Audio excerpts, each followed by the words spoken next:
नमस्कार दोस्तों। आइए देखते हैं कि रीजनिंग के बहुत ही अच्छे सवाल जो पेपर में पूछे गए हैं और आगे नहीं पूछ सकता है। आज हम आपको कुछ अच्छे सवाल दिखाएंगे जो पेपर में पूछे गए हैं। देखिए पहला सवाल है, श्रृंखला को तार्किक रूप से पूर्ण बनाने के लिए प्रश्न चिन्ह के स्थान पर कौन सी संख्या उसी क्रम में आनी चाहिए। देखो, नंबर सीरीज का सवाल है। नंबर सीरीज का सवाल सबसे पहले हम क्या करते हैं, डिफरेंस करते चले जाओ। इसमें कितना ऐड हो रहा है, +2। इसमें कितना ऐड हो रहा है, +4। इसमें कितना होएगा, +6। इसमें कितना ऐड हो गया, +8। और यहाँ कितना ऐड होगा, +10। 145 में 10 जोड़े कितना आएगा, 155। क्या हमारा ऑप्शन 155 से शुरू है? हाँ, हमारा ऑप्शन है। आगे चेक कर लो, यहाँ कितना ऐड होगा, +12। देखो 155 और 12 167। और इसमें +12 और 14 जोड़ेंगे हम, 181। तो ऑप्शन हो जाएगा हमारा ऑप्शन सी, 155 और 181। आइए दूसरा सवाल देखते हैं हम। दूसरा सवाल है, यदि संख्या इतनी है में प्रत्येक विषम अंक में से 2 अंक जोड़ा जाए और प्रत्येक सम अंक में से 1 घटाया जाए।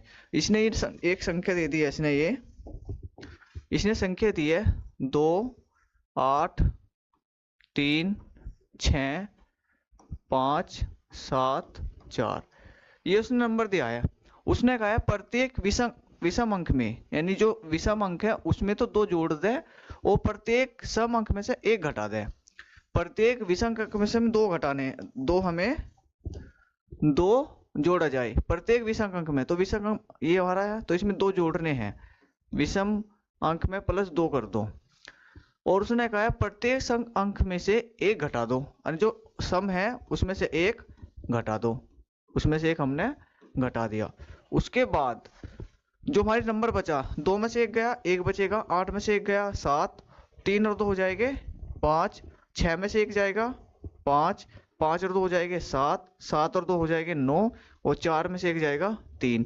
ये नंबर बना हमारा। उसने कहा है इस प्रकार बनी नई संख्या में बाएं से तीसरे और दाएं से तीसरे, यानी बाएं से तीसरा कौन सा है, 1, 2, 3, यानी 5 तीसरे, और दाएं से तीसरे अंक 1, 2, 3, दाएं से तीसरा अंक 7 और 5 कितना हो जाएगा, 12। कितना योग होगा, तो कौन सा ऑप्शन हो जाएगा हमारा, ऑप्शन डी। Option D. अगला सवाल देखते हैं हम एक और। अगला सवाल है, लिस्टिंग शब्द में प्रत्येक स्वर को अंग्रेजी वर्ण क्रम में अनुसार ठीक बाद वाले अक्षर से, यानी जो एक शब्द दिया है L A S lasting I N G, lasting शब्द में अंग्रेजी वर्ण क्रम अनुसार उसने कहा है कि स्वर को अंग्रेजी वर्णक्रम में उसके ठीक बाद वाले अक्षर से बदल दो। एंड जो स्वर है उसके ठीक बाद वाले अक्षर से बदल दो, और जो व्यंजन है अंग्रेजी वर्णक्रम में उसके ठीक पहले वाले अक्षर से बदल दो। जो स्वर है उसको आने वाले अक्षर से बदल दो, जो व्यंजन है उसके पहले वाले अक्षर से बदल दो। तो हम देखें इसे, हम स्वर होते हैं हमारे A E I O U, A E I U। देखो A है, हमें स्वर बदलना है ठीक बाद वाले अक्षर। तो A के बाद क्या आएगा, B। इसमें स्वर है ये वाला, तो I के बाद क्या आएगा, J। ठीक है, और तो इसमें स्वर है नहीं हमारा, और सारे क्या व्यंजन। व्यंजन को क्या करना है, उसके ठीक पहले वाले अक्षर से बदल दो। तो L से पहले क्या आएगा, L कितने में होता है, 12, 12 से 1 कम करे 11, 11 पे क्या होता है K। S कितने होता है, 19, 19 से 1 कम करेगा 18, 18 पे क्या होता है R। 14 पे क्या होता है N, 1 कम करेंगे 13, 13 पे क्या हो जाएगा M। एक T रह गया हमारा, T कितने में होता है, 20 पे 1 कम करेंगे 19 S। एक हमारा हो गया G, 7 पे 1 कम करेंगे 6, यानी 7, 6 पे हो जाएगा F। उसके बाद अंग्रेजी वर्णक्रम में उसके ठीक पहले अक्षर से बदल दिया जाता है। इस प्रकार बने अक्षर समूह में कितने स्वर है, हमें बताने जो अक्षर बन के आया हमारा ये, उसमें कितने स्वर है। तो स्वर देखिए इसमें हम, क्या इसमें हमारा कोई स्वर दिख रहा है, हमें A E I O में से कोई भी स्वर नहीं दिख रहा है, तो इसका आंसर हो जाएगा 0। आंसर हो जाएगा इसका 0। अगला सवाल देखते हैं हम। अगला सवाल है, एक निश्चित कूट भाषा में इसको उसने इसमें कूट कर दिया है, कूटबद्ध किया जाता है, और इसको उसने इसमें कूटबद्ध कर दिया है। तो हमें बताना है S के लिए कूट क्या होगा। हम ध्यान से देखिए, CHAT, उसने लिखा है 1, 5, 8, 3। और उसने दूसरा जो शब्द दिया हमारा ACTS, उसको लिखा है इसने 5718। हमें बताना है S के लिए कूट क्या होगा, S के लिए कूट क्या होगा। तो उसके हम देखें ध्यान से, हम इसमें देखो, इसमें और इसमें अक्षर कौन कौन से सेम है। C इसमें भी है, C इसमें है, H इसमें H नहीं है, A है, A है, T है और T है। तो इसमें 3 अक्षर कॉमन दिख रहे हैं हमें। इसमें H नहीं है, इसमें S नहीं है, इसमें H है, इसमें S है। तो 3 कौन कौन से कॉमन हो गए इसमें। इसमें 5 है, 5 है, और 1 भी है, 1 भी है, 8 है और 8 है। इसमें कॉमन क्या है 7, इसमें कॉमन क्या है 3। इसमें कॉमन हो गया 3, इसमें कॉमन हो गया हमारा 3, इसमें कॉमन हो गया हमारा 3, इसमें कॉमन हो गया 7। तो इसमें कौन सा अक्षर H का कोड क्या हो गया 3, और इसमें कौन सा बचा S, S का कोड क्या हो जाएगा 7, S का कोड क्या हो जाएगा 7। तो हमारा आंसर हो जाएगा ऑप्शन डी, ऑप्शन डी। अगला सवाल देखिए हम। अगला सवाल है, दिए गए विकल्पों में से उस पद का चयन कीजिए जो निम्नलिखित श्रृंखला में प्रश्नवाचक चिन्ह के स्थान पर आएगा। देखिए ये हमारी श्रृंखला दे दी है। अगर हम देखें यहाँ 21, 15 और हमें यहाँ बताना है 21 में से कितना कम हुआ 6 कम हुआ 15 आया। 21 में से 6 कम करा 15 हुआ, और 6 ही कम करेंगे कितना होएगा 9 आना चाहिए, और 9 में से 6 कम करेंगे 3, और 3 में से 6 कम करेंगे माइनस के 3। तो यहाँ क्या आएगा हमारा 9 आएगा। तो 9 ऑप्शन में है। हाँ ये ऑप्शन नहीं हो सकता हमारा, ये वाला ऑप्शन नहीं हो सकता, या तो ऑप्शन होगा बी या ऑप्शन होगा सी। अब आगे देखिए हम, आगे देखिए ये कितने पे T 20 पे है, R 18, यानी 20 से क्या हुआ 18, 18 से क्या होएगा फिर यहाँ देखो 20 से 18 2 कम हुआ तो यहाँ होगा 16, 16 पे क्या होता है P, यानी हमारा ऑप्शन P से शुरू होगा, हमारा ऑप्शन P से शुरू। तो हमारा B और C में से सिर्फ एक ही ऑप्शन है, ऑप्शन C, जो P से शुरू हो रहा है। तो हमारा इसका आंसर हो जाएगा PWS 9। अगला सवाल देखिए हम। ये दर्पण नीचे दिए गए अनुसार दर्पण को MN पर रखे जाने पर सही दर्पण प्रतिबिंब का चयन करें। MN ये दर्पण है, ये हमारा वर्ग दे रखा है, इसका दर्पण प्रतिबिंब बनाना है। दर्पण प्रतिबिंब का सवाल हम ऑप्शन से बहुत जल्दी सोल्व कर सकते हैं। कैसे, पास वाले की इमेज पास में बनती है और दूर वाले की इमेज दूर में बनेगी। तो सबसे पहले क्या आएगा A, तो A वाले 3 ऑप्शन है, D ऑप्शन हमारा कट जाएगा। उसके बाद क्या आएगा M, उसके बाद क्या आएगा हमारा M, M हमारा इसमें भी है, इसमें भी है और इसमें भी है। M के बाद क्या आएगा N, M के बाद क्या आएगा N, वो भी क्या बनेगा उल्टा बनेगा। तो इसमें अगर हम देखें बी ऑप्शन, देखो बी ऑप्शन में M के बाद B आ रहा है, तो ये वाला ऑप्शन नहीं हो सकता, या तो ऑप्शन सी होगा या ऑप्शन होगा A, ऑप्शन A होगा या ऑप्शन होगा C। तो इसकी इमेज क्या बनेगी N की, ये वाली इमेज बनेगी। उसके बाद आएगा B हमारा बनेगा उल्टा ऐसे। तो क्या उसमें B उल्टा बन रहा है, बिल्कुल ठीक है, B उल्टा बन रहा है, ठीक है। उसके बाद क्या आएगा B, तो इसमें B है, इसमें B है, तो ये तो हमारा हो नहीं सकता ऑप्शन, तो ऑप्शन हमारा हो जाएगा C। तो इसका आंसर हो जाएगा हमारा ऑप्शन C। अगला सवाल देखिए हम। अगला सवाल है, एक निश्चित कूट भाषा में फेयर को उसने ये लिख दिया है, बढ़िया सवाल है, देखिए यहाँ पर ये उसने लिख दिया है FAIR 8 5 4 7, और इसने दूसरा लिखा है RAFT, उसको इसने लिखा है 5 4 8 6। हमें क्या बताना है, देखिए T के लिए कोड बताना हमें बताना है T के लिए कोड क्या होगा। देखो जितने इसमें कॉमन हो गए उतने ही इसमें कॉमन हो गए, FAR FAR FAR। तो इसमें T, इसमें हमारा T कॉमन हो गया है, इसमें हमारा T कॉमन और इसमें हमारा I कॉमन। तो ओपरले में I कॉमन है, इसमें T कॉमन है। अगर इसमें देखें हम 8 5 वो 8 5 4 8 5 4, तो इसमें 6 रह गया है, इसमें रह गया 7। तो T का कोड क्या हो गया हमारा 6, T का कोड क्या हो जाएगा हमारा 6। तो अगला सवाल देखें हम।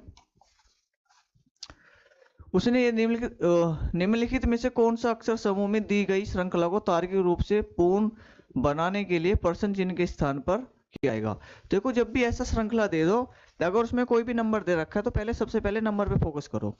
नंबर पे फोकस करें हम, 103 से कितना हो रहा है 95, 103 से कितना हो रहा है 95, माइनस के कितना हो रहा है 8 हो रहा है, 95 से -8 करेंगे 87, 87 से -8 करेंगे 79, इसमें से माइनस करेंगे तो 71 हो गया, और इसमें से माइनस करेंगे तो कितना आएगा 63 आएगा। कितना आएगा 63। तो हमें देखो 63 लास्ट में होना चाहिए, इसमें 63 है, इसमें 63, इसमें 63 नहीं है, दो ऑप्शन हमारे पहले ही कट गए, दो ऑप्शन हमारे इसमें पहले ही कट गए। अब अगर हम देखें ऑप्शन बी और सी में से चूज करना है हमें, हम देखें ई कितने पे है 5 पे, 5 से कितना हो रहा है 8, 8 से कितना हो गया 11, 11 से कितना हो गया 14, 14 से कितना हो गया 17, और 17 से कितना होएगा 20, यानी प्लस 3 ऐड हो रहा है, तो 20 20 पे क्या आएगा टी, तो 20 पे क्या आएगा टी, यानी टी से शुरू होगा 63 पे खत्म होगा, टी से शुरू होगा 63 पे खत्म होगा, तो ऑप्शन हो जाएगा हमारा सी। ऑप्शन कितना हो जाएगा हमारा सी। अगला सवाल देखिए हम, अगला सवाल है हमारा, अंग्रेजी वर्ण क्रम के आधार पर निम्नलिखित 4 विकल्पों में से 3 विकल्प एक जैसे हैं, यानी 3 जो विकल्प है एक निश्चित तरीके से समान है, चौथा विकल्प एक निश्चित तरीके से समान नहीं है, हमें वो बताना। ये हमें 4 वर्ड दे दिए हैं। सबसे पहले क्या करेंगे, इनके नंबर कोडिंग लिख दो, इनकी नंबर प्लेस वैल्यू लिख दो, 11 7 13, 11 7 13, 5 1 7 8, कितना हो जाएगा ये हो जाएगा 8 3 12, ये हो जाएगा 14 10 और 16। हमें इसमें से बताना कौन सा सबसे अलग है। अगर हम देखें यहाँ 11 से कितना हो रहा है 7, 11 से कितना हो रहा है 7, यानी -4 हो रहा है, यानी 11 में से हमें क्या घटाना 7 13, यानी -4 करा, और इसमें कितना करा +6, यानी पहले वाली संख्या में से -4 घटा और अगली दूसरी संख्या में +6 कर दो, ये तरीका हो सकता है। 5 में से 4 घटाएंगे 1 बचेगा, और 5 में से 4 घटाया, 5 में 4 घटाया 1 बचा, और 1 में हम 6 जोड़ेंगे तो 7 हो रहा है, ये भी ऑप्शन दोनों सेम होगी।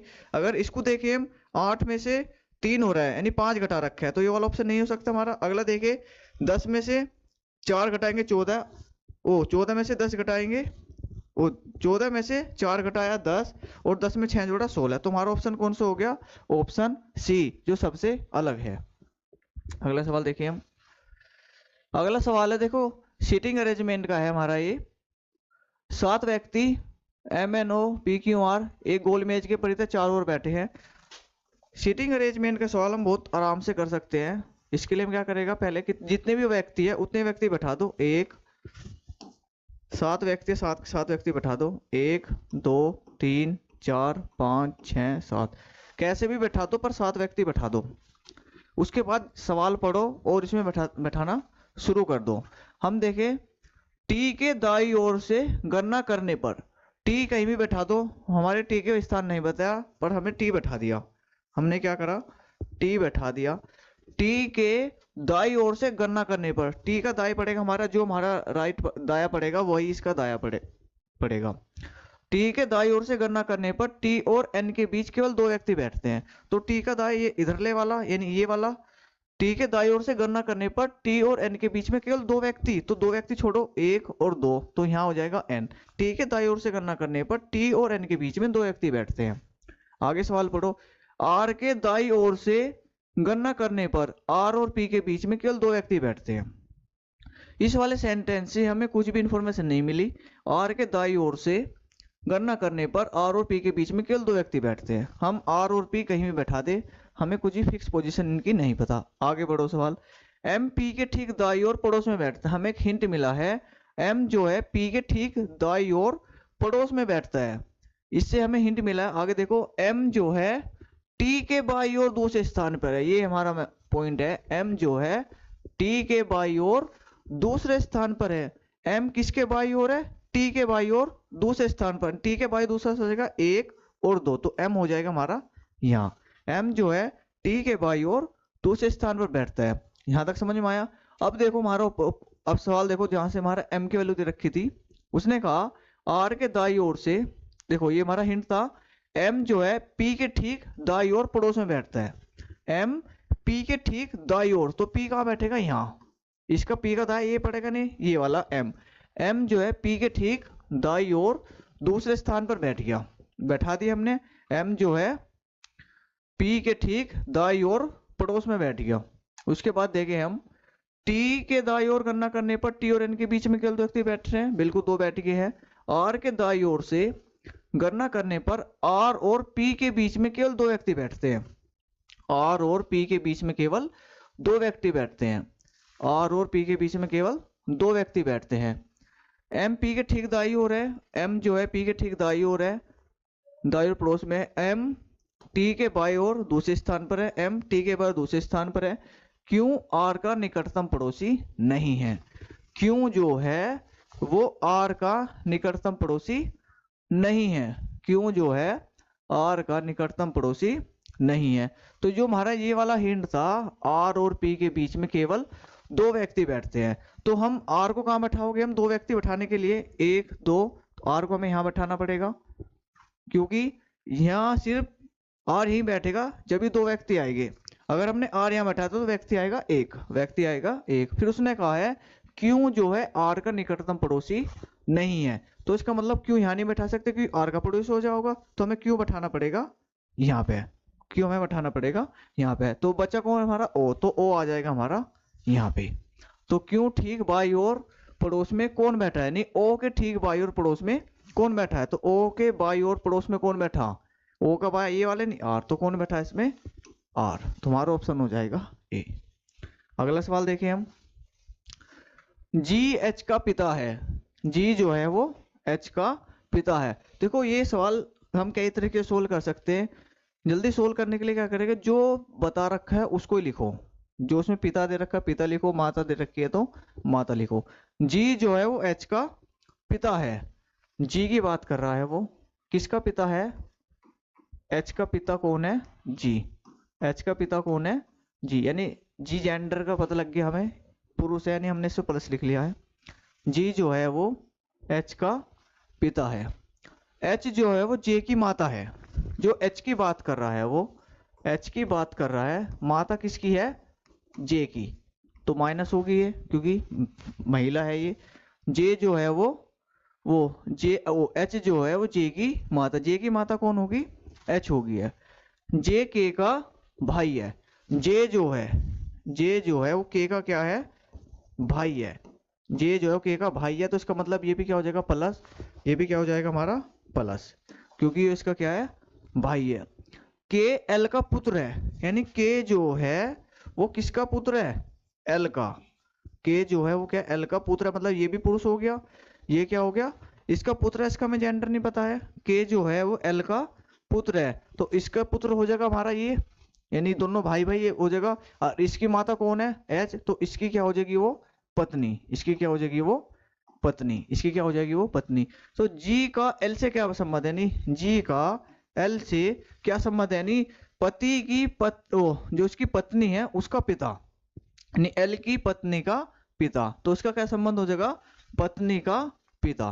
क्या हो जाएगा? पत्नी का पिता। ये कुछ महत्वपूर्ण सवाल थे। ये कुछ महत्वपूर्ण सवाल जो रेलवे में पूछे गए हैं और अदर पेपर में पूछे गए हैं। बहुत ही अच्छे सवाल है। संभावना आगे भी ऐसे सवाल पूछे जाएंगे। वीडियो अच्छी लगे तो लाइक करो, चैनल को सब्सक्राइब करें।